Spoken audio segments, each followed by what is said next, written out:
Hello everyone and welcome to another episode of Yellow Alert, where we take a look at the latest dev posts for the week and break them down for you.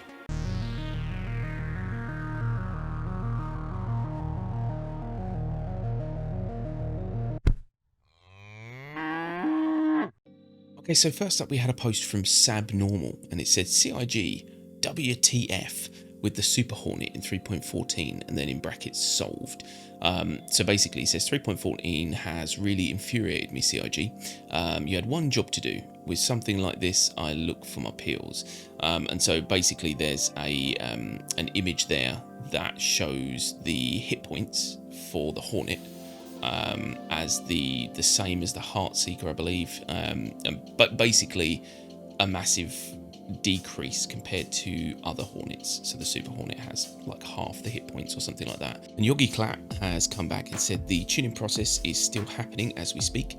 The hit points reported by that tool are not the actual hit points the ship has. Taking a quick look at the numbers, it seems that the tool is blatantly adding up the hit points from all the single parts of that ship. That is by no means an indication for the actual durability of the ship, as it includes parts which have little to no meaning for the overall ship's effectiveness. Some ships have more parts and are more detailed than others, but that does not mean that they are automatically stronger. The actual effective hit points is far below any of the numbers on that screenshot. You can expect similar combat performance from all Hornet variants when it comes to their durability in 3.14.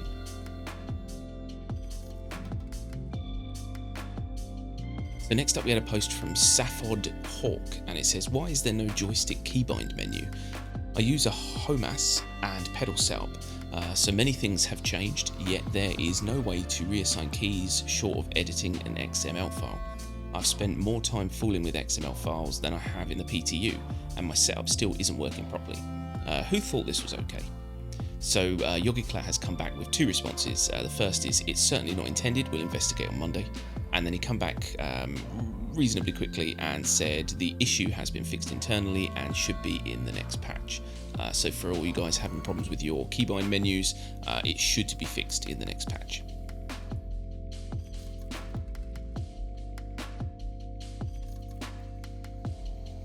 So the next one was a response to the Alpha 3.14 patch notes.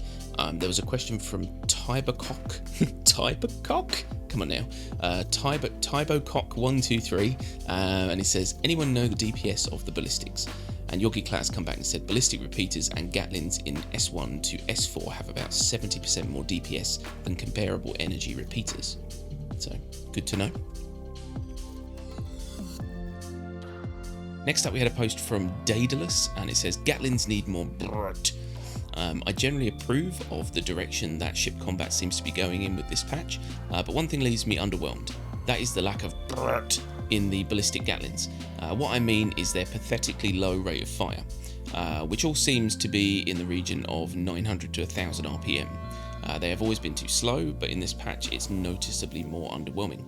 It feels like firing this, and he's obviously got a picture of a proper old Gatling gun from like 1862, when what we should have is more like this, and then there's an M61 20mm blah blah blah cannon thing, combat war. So purely for reasons of aesthetics, satisfaction and coolness, please could you double the fire rate on Gatlins and adjust ammo capacity and damage accordingly to keep DPS and overall damage capability the same, thanks. So Yogi Clat has come back and said, at Daedalus, as far as I know, we have a theoretical limit of spawning 30 rounds per second per weapon. That's 1800 RPM. The reason for that lies in the custom network and in its internal ticking for weapons, which makes sure that server and client never get out of sync when it comes to the amount of bullets spawned. In terms of pure gameplay performance, you will not see a big difference between firing 16 or 30 shots per second, as the relative amount of missed versus hit projectiles will roughly stay the same. And that is also what most other sims do. Simulating every bullet from high ROF weapons is just unnecessarily taxing on CPU and network. So it is really a question of adapting visuals and audio to make it seem more brrtier.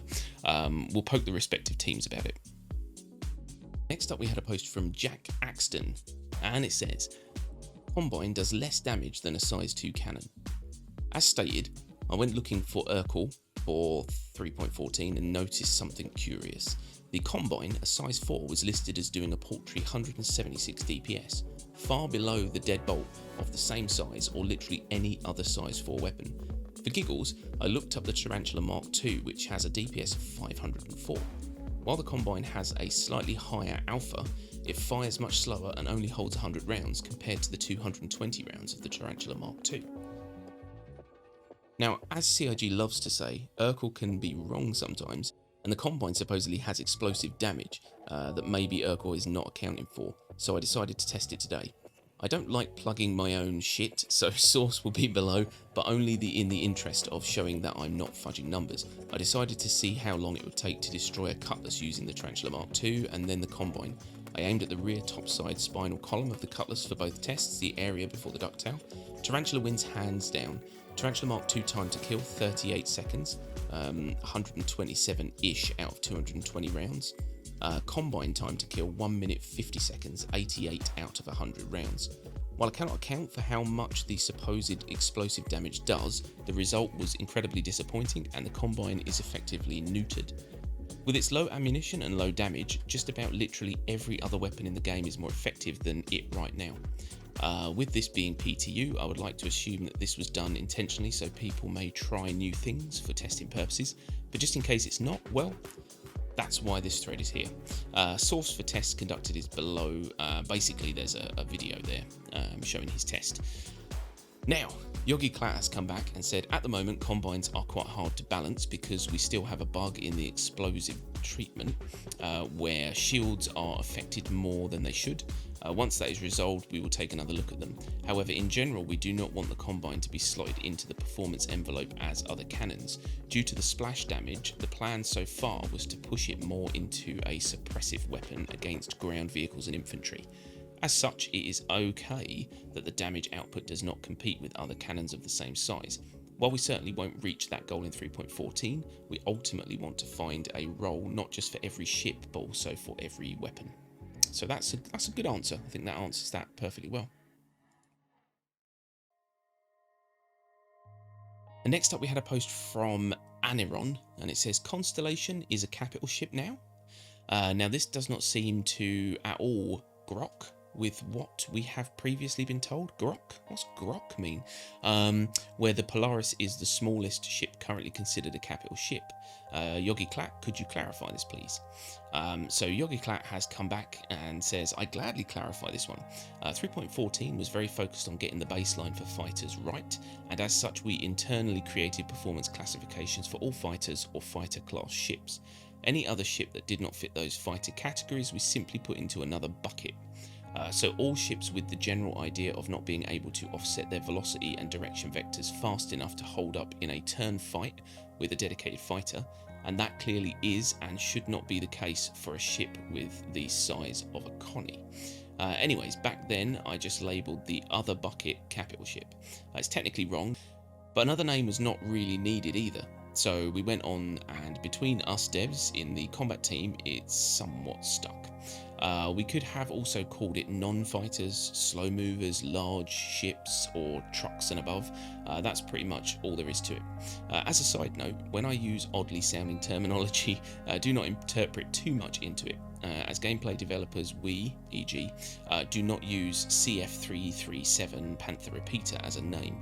We use the dev name. Oh my goodness, QLWE Laser Repeater S3 instead, because in the context of our daily work it's much faster and more descriptive. We leave the actual in-game names of ship categories etc. to the lore team. Hope that makes sense. Pitchforks down. So yeah, I think that kind of clears it up. I think that's the thing people read into too much is, you know, this game is still in development, and so there will be things which might not make sense, but that's because it makes sense to the developers but not to us. You know, I think as a community we try so hard to make sense of everything, every little detail, but some things just can't be made sense of unless you are the developer, basically. Okay, and last up we've got a post from Balor of Red, and this is a PTU test request, party, friend and player sync issues. Hello, we are collecting information on sync issues between players. These can manifest in the following ways. Player or player ship appears immobile, even though they are moving and taking actions. Players or player ships appear invisible to one another. Players snap to visibility after seated. These are most often seen after quantum travel and while in parties with one another. We are looking for video with a QR code active. They explain how to do that in the console, but if you don't know, it is basically r-display session info space equals space 1. So you type that into the console, showing the issue. Your help is much appreciated. So yeah, if any of you guys are having any of these issues, it would be appreciated to definitely post these in this thread and show it. They have an issue council for it as well, so yeah, do it now. And that is it. So yeah, we hope that you found this informative. We hope that it helps, save you having to read them yourselves. We pick out kind of the most important ones. Sometimes there are more which maybe we've overlooked. So if there's any that you think are very relevant, chuck them in the comments so other people can see them. And don't forget, if you want to discuss any of this kind of stuff, jump onto our Discord. You'll find the links in the description. But that is pretty much it. So yeah, we really appreciate everyone watching. Thanks very much for that, and we'll see you again soon. Bye bye.